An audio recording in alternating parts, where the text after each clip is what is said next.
안녕하세요. 경제독립운동가 신동일 소장입니다. 베스트셀러 유대인 이야기와 달러 이야기 저자이신 세종대학교 홍익희 교수님을 모시고 연준의 고민과 투자자의 대처에 대해서 좀 여쭤보는 시간을 갖도록 하겠습니다. 사실 그 연준이 막 지금 이 코로나발 위기를 극복하기 위해서 매우 많은 일을 하는데 돈을 막 엄청나게 많이 쏟아붓고 있잖아요. 그래도 뭐 생각보다 또 그런 효과가 잘 안 나고 고민이 많을 것 같은데 교수님 보시기에 또 미국의 연준의 역할과 그 우리 투자자 입장에서는 어떻게 좀 대응을 해야 될지 좀 여쭤보고 싶거든요. 예. 네. 뭐 여러분들도 다 아시다시피 지금은 연준이 돈을 풀어서 경제도 지탱하고 그다음에 주식시장도 붕괴를 막고 있는 그런 유동성 장세입니다. 예. 그래서 연준이 경제 위기 2달 동안에 푼 돈이 예. 글로벌 금융위기 그 6년 동안에 푼 돈보다 사실은 더 많은 돈을 풀었어요. 그래서 6월 초에 그 연준의 자산이 7조 달러가 넘었습니다. 그 얘기는 본원 통화가 7조 달러가 그 풀린 걸 의미하는데, 그런데 그 외에도 연준은 시장을 살리기 위해서 아주 공격적이고 활동적인 그 공약들을 많이 내놨습니다.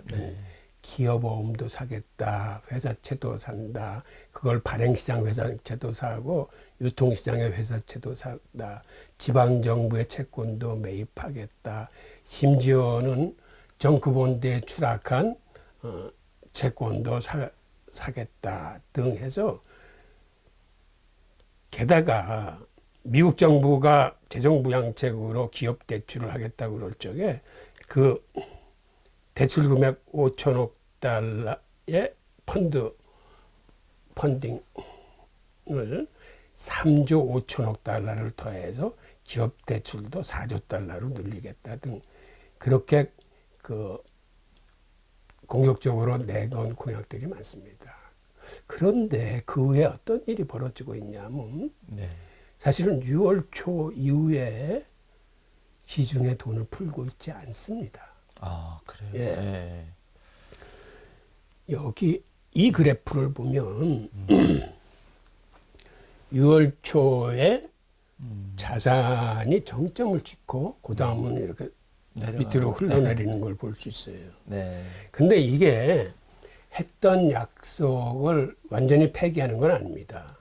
그러니까 시중에서 그 국채나 모기증권을 사고 있어요. 근데 사는 거 이상으로 다른 돈들을 줄이는 거예요. 예를 들어서 레포 시장에 풀린 돈을 줄이고, 그 다음에 외국한테 그 미국채를 담보로 받아서 빌려줬던 달러를 회수하고 해서 하여튼 전체 규모는 지금은 7조 달러 밑으로 내려와서 뭐 6조 한 6조 8천억 뭐 이런 정도로 그 좀 내려가요. 예. 네. 그런데 또 재밌는 거는 연준으로서는 이렇게 몸조심을 하는데,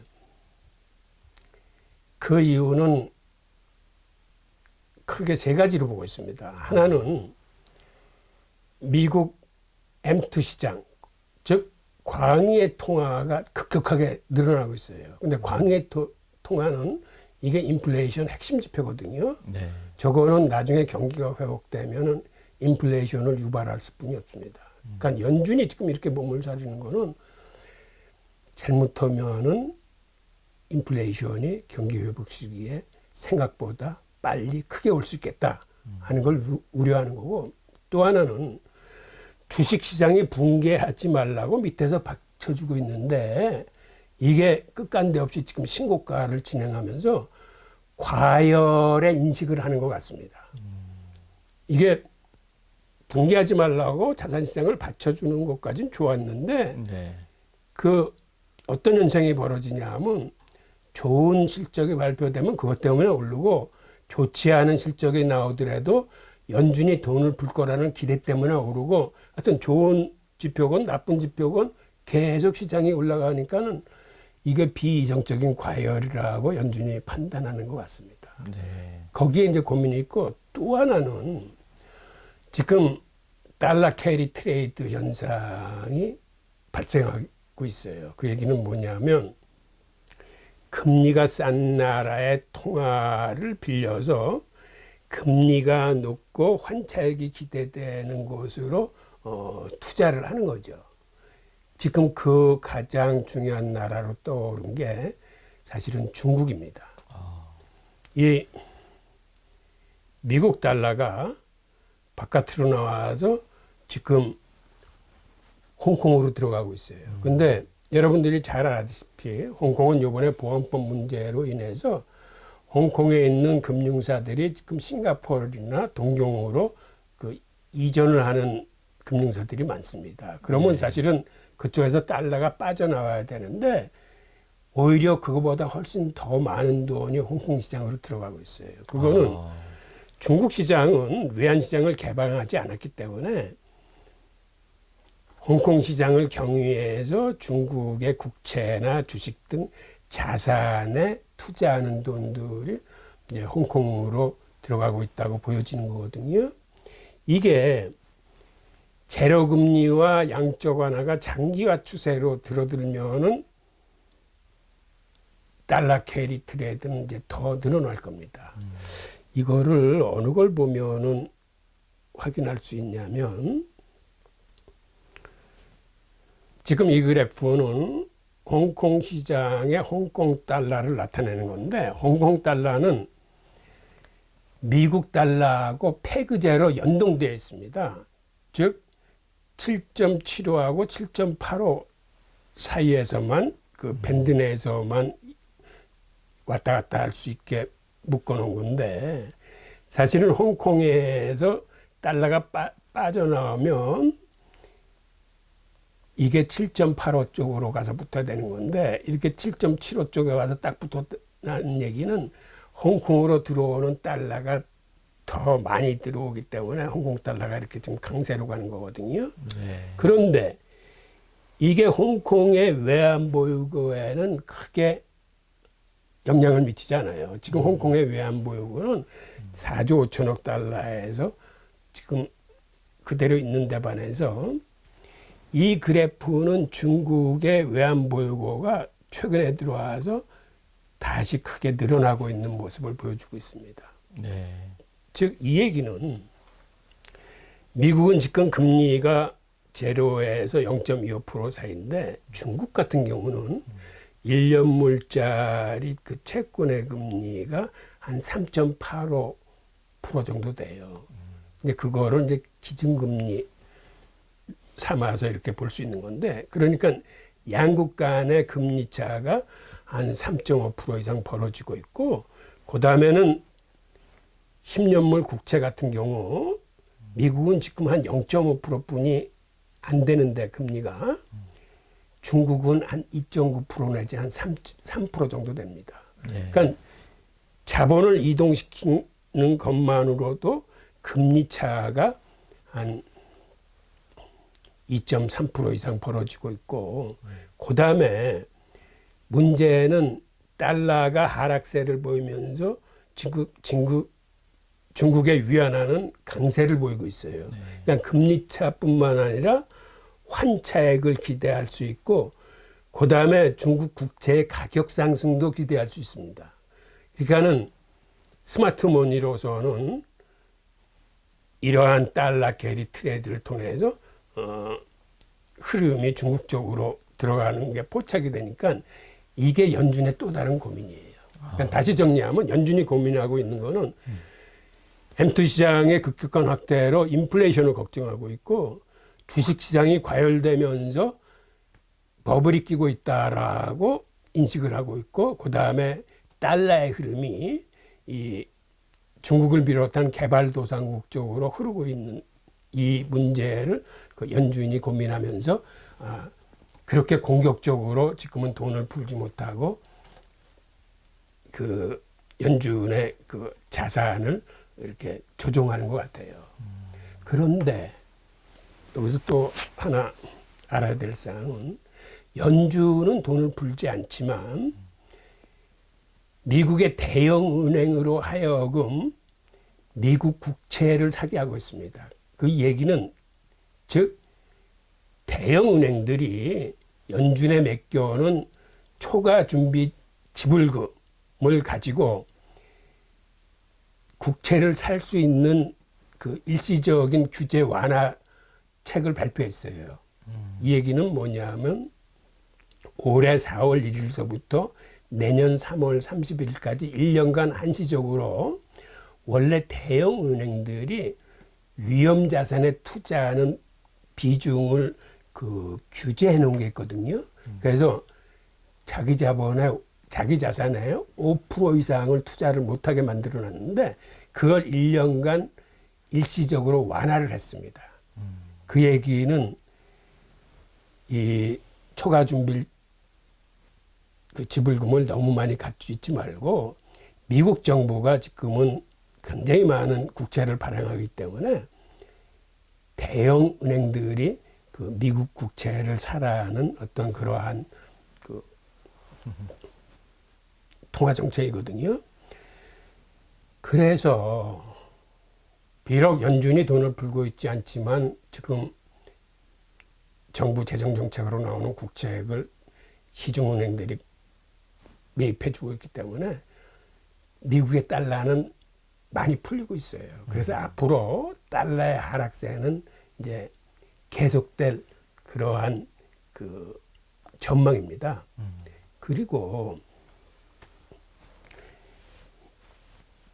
이 과정에서 그 어떤 일이 벌어지냐면 앞으로 이러한 게 장기 추세로 굳어진다고 생각하면은 즉 미국 달러는 더 떨어지고 신흥국 통화는 강세로 간다 그러면 앞으로는 달러 캐리 트레이드의 양이 늘어날 거예요. 특히 헤지펀드 같은 경우는 기러기 때 현상이라고 해서 어떤 선두 그룹이 나가서 이렇게 수익을 올리는 걸 보면은 나머지 헤지펀드들이 그 뒤를 쭉 쫓아갑니다. 그래서 이런 현상을 기러기 때 현상이라고 그러는데 그런 의미에서 그 달러 캐리 트레이드가 늘어날 것 같고 또 하나는 미국의 달러 인덱스는 이게 6개국 통화에 대한 달러 가치를 나타내는 지수인데 이 비중이 유로화 비중이 굉장히 높습니다. 유로화 비중이 한 57% 정도 돼요. 그런데 최근 그 EU가 8,500달러의 그 양적 완화 정책을 발표해서 주변 힘든 국들을 지원해주고 있는데 보통 때 같으면 이게 유로 통화의 확대라고 해서 사실은 그 유로화의 약세를 지원하는데 오히려 시장에서는 그 돈이 유럽 경제를 더 튼실하게 살려낼 거라고 생각해서 오히려 이게 유로화 강세로 받아들이는 어떠한 그러한 시각이 있고 그러다 보니까 이게 달러 하락세를 더 지금 그 촉발시키는 그런 의미가 있는데 그래서 경제 위기가 나서 당시에는 달러 인덱스가 한 103까지 갔었는데 지금은 92대로 10% 이상 하락세가 있는데 심지어 이 달러의 하락세가 내년 초까지 한 35% 정도 떨어질 거라고 그 예측하시는 분도 계세요. 많이 떨어진다고 생각하시네. 예. 그러니까는 이러한 관점에서 앞으로의 달러 하락세가 이렇게 그 본격화되면은 우선 여러분들이 잘 아시다시피 안전자산인 금과 은의 가격이 그 오를 겁니다. 그러니까 미국 정부에서 특별한 규제만 하지 않으면 그러한 안전자산은 그 해칭 차원에서라도 그 포트폴리오에 그 추가하시는 분들이 많을 거기 때문에 가격이 오르고 그 다음에 신흥국 통화 지수도 계속 오를 거예요. 신흥국 통화 지수가 오른다는 얘기는 즉 스마트머니의 투자가 이제는 신흥국으로 몰릴 가능성이 커집니다. 그래서 투자자들이 앞으로 관심 있게 보셔야 될 게 연준의 양적 완화 정책이 그들이 얘기한 대로 집행되고 있는지, 그 다음에 미국의 대형 은행들이 계속해서 미국 국채를 사들이면서 시중의 통화량이 늘어나고 있는지, 그 다음에 또 하나는 미국의 재정 부양책이 예정대로 제대로 진행되고 있는지. 미국의 재정 부양책을 보면은 지난 2분기에 3조 달러가 풀렸습니다. 굉장히 많은 돈이에요. 그러니까 지난해 1.2조 달러가 풀렸는데 그거를 2달 사이에 그거보다 훨씬 많은 돈이 풀렸을 뿐만 아니라 3, 4분기에 6,770억 달러의 국채 발행이 예정돼 있어요. 그래서 2020년 회계연도에 총 4조 5천억 달러의 국채가 발행됩니다. 그 다음에 4, 4분기에도 또 6,700억 달러의 발행이 예정되어 있을 뿐만 아니라 지금 트럼프 정권이 그 이후에 추가로 2조 달러의 국채를 더 발행하겠다는 거거든요. 그러니까 이런 게 제대로 계속 풀리면은 달러 하락세를 더 가속화시키는 요인이 되고, 그러니까 다시 정리하면 연준의 양적 완화, 대형은행의 국채 매입, 그 다음에 미국 정부의 그 국채 발행 계획이 제대로 약속대로 진행되고 있는지 여부를 관찰하시면서 이 달러 하락세가 어느 정도의 속도를 견제하면서 떨어지는지, 또 그러면 그 와중에 달러 캐리 트레이드의 방향성이나 규모는 어떻게 되는지, 그러면 사실은 이런 달러 캐리 트레이드가 크게 움직이면은 저희 주식시장이나 자산시장은 그 영향을 받아서 이게 상승세로 돌아섭니다. 우선 그 중에 하나, 지금 이 지표는 신흥국 통화지수예요. 근데 신흥국 통화지수 중에서 위안화의 비중이 가장 크기 때문에 어떤 의미에서는 위안화의 그 흐름을 보여주고 있는 겁니다. 그래프에서 보듯이 위안화가 지금 강세로 쭉 가고 있는데, 재미있는 거는 이 그래프하고 아주 비슷한 그래프가 있는데 우리나라 삼성전자 주식 그래프예요. 이게 아주 두 그래프가 흡사하게 움직입니다. 이게 왜 그러냐면 외국인들이 위안화 투자에 대형으로 삼성전자 주식을 취하는 경우가 많아요. 그 이유는 중국의 국채나 주식을 투자하기 위해서는 일단 홍콩에 들어가서 한번 경유를 해서 이제 간접 투자가 되는데, 무슨 급한 일이 있을 때 돈을 뽑을 적에도 다시 그 역순으로 나와야 되거든요. 그런데 우리는 외환시장이 개방되어 있기 때문에 외국인들이 손쉽게 투자를 하고 털고 나갈 수 있는데, 그 중에서도 물량이 가장 큰 삼성전자 주식을 가장 선호합니다. 그러다 보니까는 중국 위안화에 투자 대신 그 대용품으로 삼성전자 주식을 선호하는 경우가 많거든요. 그 다음에 또 재밌는 거는 삼성전자 주식은 올해 배당금이 보통주는 연 2.4%이고 우선주는 이게 연 3.2%인데, 그게 중국 국채 수익률 연 2.9%보다 배당금 수익률이 더 높아요. 그 다음에 국채보다는 이 삼성전자 주식이 더 성장 가능성도 높고 하다 보니까 외국인들이 삼성전자 우선주를 굉장히 좋아해요. 그거를 볼 수 있는 게 보통주의 외국인 비중은 한 56% 정도 되는 데 비해서 우선주의 외국인 비중은 한 88% 정도 돼요. 아, 그렇군요.